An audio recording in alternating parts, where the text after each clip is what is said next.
ちらをご覧ください。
What a super fantastic character, and obviously also what a super fantastic new stage. And what better way than having you guys showcase it right now? Yes, so Mr. Yabuki introduced Lola Pop, who is the next character coming with a free update to ARMS in the near future. And Lola Pop is a street performing clown, but she's also a character making a name for herself in the world of ARMS. Like any other character in ARMS, she has extendable arms, which she can use to punch the opponents. But also she has a very unique ability, namely she can inflate herself. And this is a very good way to create a big defensive shield. But there are also some mobility options that come with it, which Tristan and I will be able to show in the gameplay. So let's dive into the game, because as we can see right now, we already have our first matchup. It's Ribbon Girl, which we already know, and of course our new character Lola Pop. And I gotta say, I just love her character design. It's so beautiful, especially like these candy arms. And I know that you like that as well, right, Tristan? Absolutely. Yeah, the texture effect is very beautiful, I believe. The little glistening effect on her arms. Yeah, it's fantastic. I'm very fond of. Yeah, so for this first match, basically all the matches I will be playing with motion controls. Tristan will be playing with a pro controller. Whoa. And Tristan is a traditional fighting game player, so he's used to using the buttons for fighting games, whereas I am a very inexperienced fighting game player. I always forget all the combos. So for me, playing with motion controls really has opened up a new genre. Let's dive into the gameplay. Yeah, I would love that. I'm playing Lola Pop, and Tristan will be playing with Ribbon Girl. And we're playing on the new stage that will also come with the updates. Yeah, and you're also going to talk about this a little bit later on, because it's quite the interesting stage, especially with Lola Pop, if I might say so. Yes, exactly, because the stage is in a zigzag shape, which means that you can really make use of the defensive capabilities of Lola Pop to inflate herself. And it's going to be difficult for an opponent to grab you through the environment because it's a zigzag. But before we jump into the battle, let's take a quick look at the 3 arms that Lola Pop will bring with her to the game. So first of all, we have the Fun Chuck. And the Fun Chuck is an arm that spins towards the opponent. And depending on your movement pattern, it will spin in a different pattern. Then next up, we have the Biffler, which is a 3-pronged vertical shot, and it has a blind effect. So if you charge your punch and you hit your opponent, it will blind the opponent shortly, which doesn't only look cool, it's also very, very useful. I love it. And lastly, we have the Clapback, which is a shield. And this is a very special shield because if you time your punch well, you can actually reflect an incoming punch towards your opponent. And if you charge the Clapback, which has a neutral property, if you charge it, you actually reflect the punch back with the charged effect of that particular punch. So you can really use it in very strategic ways. But let me first start off with the Fun Chuck and the Biffler. We have had enough talking. Right, let's get into action. If I throw the Fun Chuck in a from the ground, it goes in a vertical way. Whereas if I jump, it goes horizontally, and it actually will also act a little bit as a shield. For the Biffler, if I throw it and I try to hit the opponents, you can see that it has a blind effect. So that's actually really cool, and it opens up some possibilities to do a grab, for instance. So one of the unique things of Lola Pop, let's get rid of that one. Oh, sorry, Tristan. Was not meant to be. No, I'm done. So Lola Pop can inflate herself. Not only is this very good for defense, but she can actually move towards the opponent while being in guard or move away from her. Yeah. Which, especially in a narrow stage like this, can really corner an opponent quite quickly. Also, from guard, she can jump high and get hit in the air. She can jump high and do multiple dashes if you time it well. And when you jump and dash, you can inflate yourself. Oh.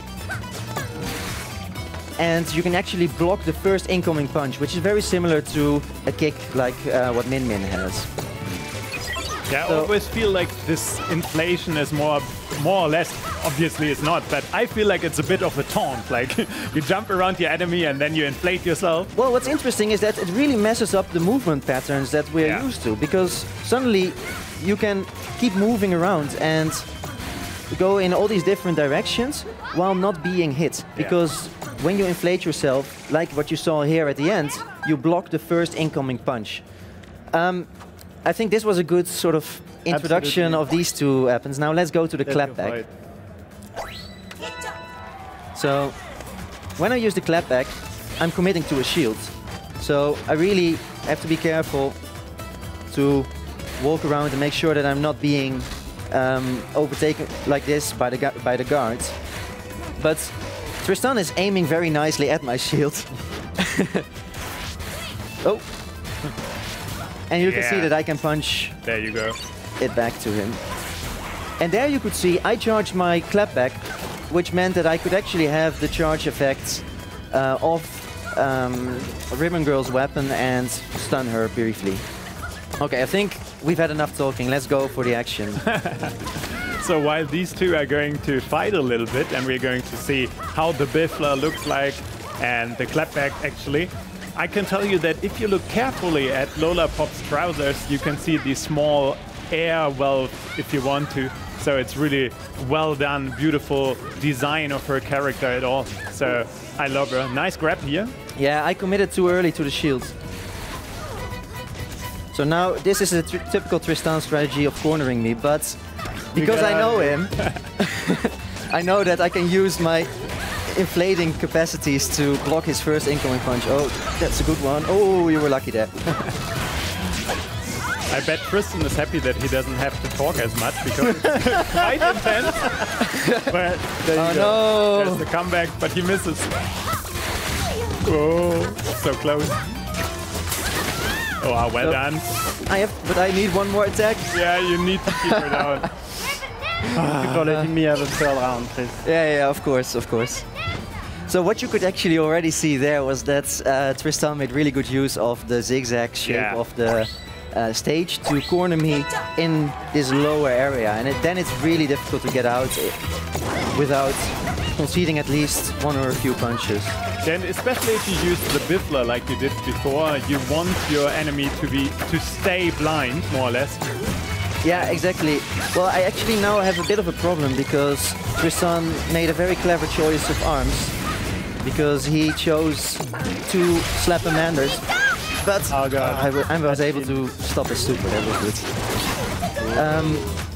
Because the Slap-a-Manders often go around my clapback shield, so it's really difficult to bounce them back like what I did there. So basically, I'm playing one-handed now. Well done. So I have to probably be a lot more aggressive than what I would usually do with Lola Pop. Nice grab. And of course, immediately Tristan makes use of it by grabbing instead of punching. Ooh. So back and forth. Yeah, now I've got him.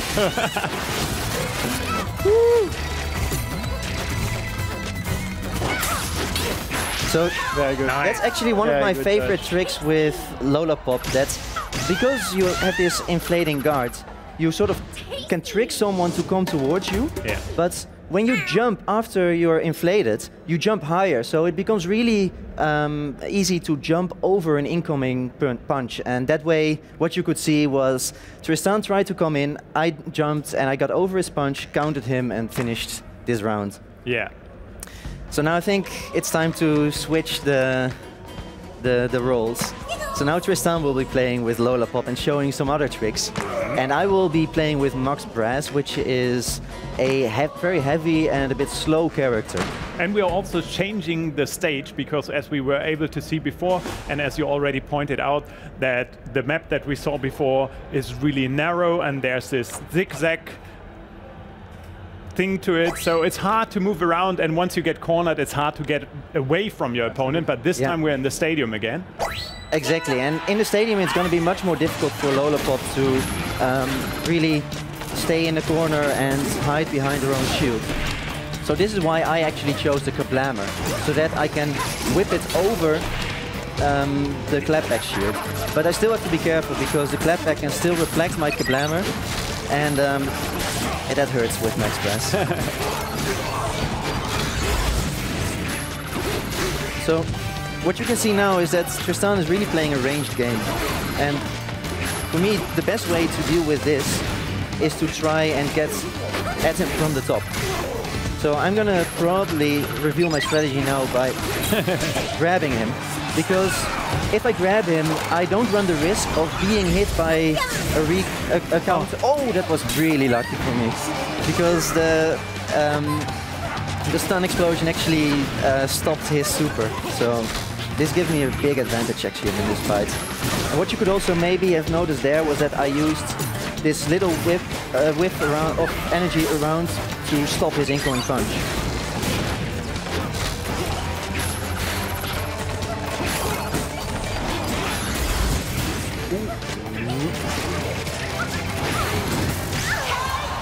Well done. Yeah, so I think what you can see here is that Lola Pop definitely has a lot of mobility options, but if you get too stagnant, if you don't move enough, you're going to be very vulnerable to heavy punches. Yeah, exactly, because especially in this matchup against Max Brass, you might think that Lola Pop has the upper hand because of her mobility, but it's kind of vice versa, right? Oh, yeah, well, maybe not. So, I'm trying to get enough charged punches in, but oh wow, oh wow, oh no! Oh, this is painful. That was a really good one, and you can see that the effect with the Biffler is amazing. Yeah. It looks like Tristan suddenly changed his tempo. Ooh, that hurt. Yeah, well, I need it. But now, what interesting part is that Max Brass goes into his final attack pattern and he just keeps going for it. Oh no! That was stopped very shortly. Well, I think we can get a round 3 again. Yeah. All right. Stick to the Biffler. You're gonna stick to the Biffler. Well, then I'm gonna go for double roaster. It's gonna be speed against speed here.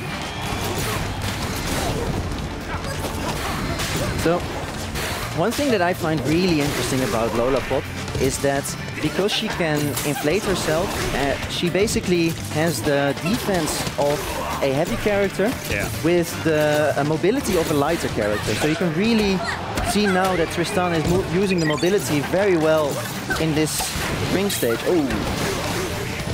Yeah, and you also told me that you get so used to Lola Pop's mobility that once you switch the character, it's always a bit of a rethinking of your playstyle because you don't have that kind of mobility anymore. Yeah, I'm often waiting for the bounce now. Yeah. Because I've been playing Lola Pop so much.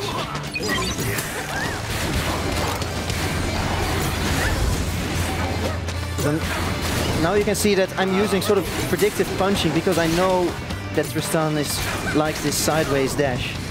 Oh man, this is going to be very close. Well done. Good one. So, What do you say? One last match? Yeah. One last match. So I'm going to allow Tristan to play with his favorite character. Which is? Min Min. Min Min. Nice. And just for the record, I've never beaten Tristan while he was playing with Min Min. Maybe it's the time. Let's see. We'll see. Let's go to the new stage again.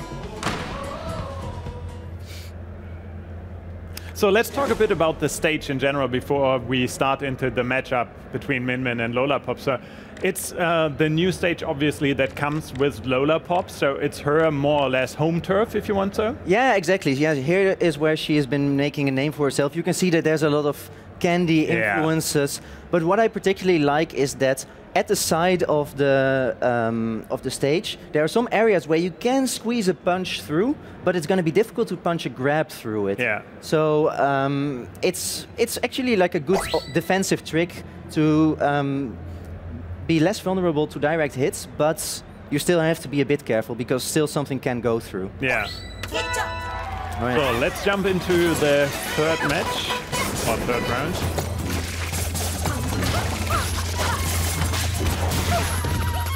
So I'm going to use a very aggressive strategy because I have a feeling that's the only way I'm going to beat Tristan. Yeah, you're going for the Tristan playstyle, like cornering him. And now you could see, actually, again, I blinded him. And then there's a little blue... Unlucky. Oh no! Oh, that was a good one. But what you can see here is that I chose to use the Biffler as my sort of counter arm, because the Biffler is a little bit quicker than the Ram Ram. And as a result... Oh? I'm really sorry about that. No worries, that was a good timing. Thank you. You're welcome. All right. Make it even. Yes. We're back. So, basically you can see that I'm constantly, when he's throwing a punch, trying to counter him, because it's just simply too dangerous to let him go from afar, because he will curve everything around my guard.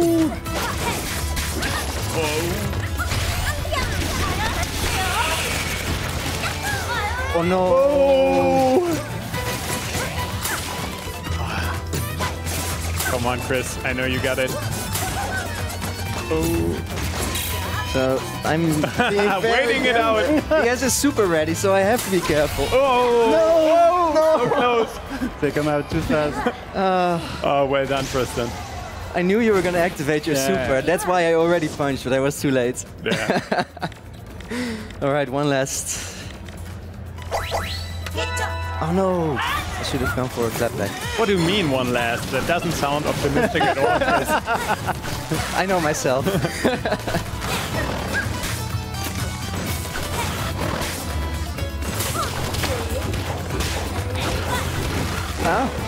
So now you can see that Tristan actually, as a counter strategy to my strategy, chose a really heavy arm, because that way he can always block the incoming Bifflers that I've been throwing at him. Oh, this might still break my shield. Yeah, that's... Nice. Again, you could see there that I knew he was going to go for a grab. He knew that I was going to jump. It was just a matter of speed and reading each other properly. These milliseconds. Yeah.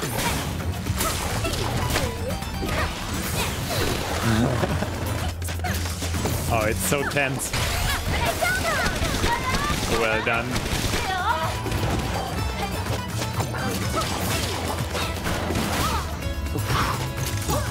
Try to keep him in that corner. Oh no, that was a good one. I was too aggressive. That grab. Come on, Chris. No, For the no, comeback. it's over. Nah. It's over. Well done. Oh, well done, guys. Well done. Thank you very much, Chris. So, I think we've been able to show the potential of Lola Pop. What I really find interesting is that because she can inflate herself, she really has the defense of a heavy character, but at the same time, because she can use that inflation to really bounce away, she also has the mobility of a lighter character. And it's sort of like switching stance in boxing or in kickboxing, that it can really mess up your opponent's game. So look forward to experimenting and finding out all the tricks that Lola Pop has to offer in the upcoming free update for ARMS. Exactly. And whoever is here at our Nintendo booth actually on Gamescom is kind of lucky because you guys are already able to play her. Yes, exactly. We have Lola Pop already as a playable character here at Gamescom. So if you're here on the show floor, please check it out at the ARM stations and enjoy bouncing around with Lola Pop. Yeah, it will be so interesting seeing all these players here at Gamescom trying out different techniques and see how they are going to adapt to Lola Pop when playing her or playing against her. So thank you guys here at Gamescom, obviously, for listening, and thank you very much to you guys at home for tuning in. I hope that was interesting for you guys. I had quite the fun, so thank you very much, Chris and Tristan. Good to have you guys with us. We are going to see each other again at 1 o'clock when we're going to talk about Splatoon 2 Salmon Run. I'm excited about that. And the next show that is coming up is at 12. It's in German, so for our German audience, we're going to play some Zelda Breath of the Wild. So I hope you guys are with us then, and thank you very much for your attention. See you guys later. Goodbye.